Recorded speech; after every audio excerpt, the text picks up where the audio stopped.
Hello YT family, welcome back to my channel. నేను ఈరోజు మీ అందరి కోసం ఒక కొత్త రెసిపీని తీసుకొని వచ్చేసాను.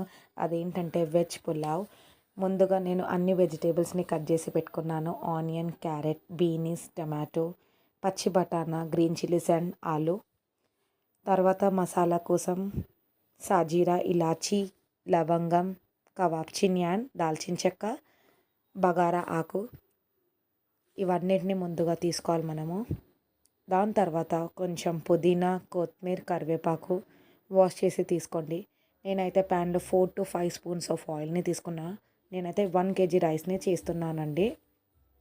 ఆయిల్ ఎక్కాక గరం మసాలాని యాడ్ చేసేసేయాలి. బాగా ఫ్రై అయ్యాక అన్ని వెజిటేబుల్స్ని కట్ చేసి ఆయిల్లో వేసేసేయండి. మంచిగా ఫ్రై అయినాక బ్రౌన్ కలర్ వచ్చే వరకు వెయిట్ చేయాలండి. ఫ్రెండ్స్, ఏవీ లేనప్పుడు మనకి ఇంట్లో వెజిటేబుల్స్ ఆబ్వియస్గా టమాటో అండ్ ఆలు అయితే ఉంటుంది. దానితో ఇది చేసుకొని వేడివేడిగా తినొచ్చు. తర్వాత పుదీనాని యాడ్ చేశాను.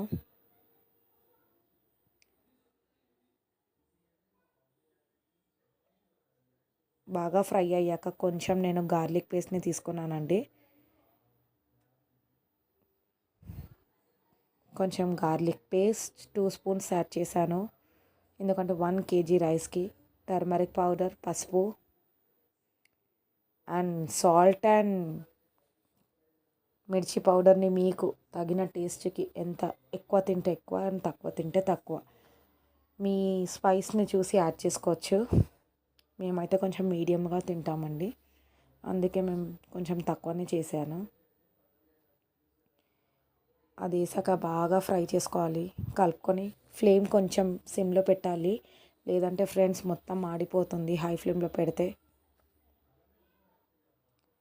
అది బాగా మిక్స్ అయిపోయినాక మనం సోక్ చేసుకున్న రైస్ని అందులో యాడ్ చేసేసేయాలి. నేను ఫైనల్గా ఇందులో బిర్యానీ ఎవరెస్ట్ పౌడర్, మసాలా పౌడర్ని యాడ్ చేశాను. ఎందుకంటే ఇది లేకుంటే అసలు వెజ్ పులావ్ టేస్ట్ రాదండి. ఎందుకంటే ఆ స్పైస్ పులావ్ లాగా బాగుంటుంది. సోక్ చేసిన రైస్ని నేను ఇందులోకి యాడ్ చేసుకున్నా. బాగా మిక్స్ చేసుకున్నాక ఏ బౌల్ని అయితే మీరు క్వాంటిటీగా తీసుకున్నారో, నేనైతే ఈ బౌల్ నిండా రైస్ వచ్చింది. దీనికి 2 times వాటర్ని యాడ్ చేశాను. సపోజ్ మీరు 1 glass ఆఫ్ రైస్ని తీసుకుంటే 2 glasses ఆఫ్ వాటర్ని తీసుకోవాలి.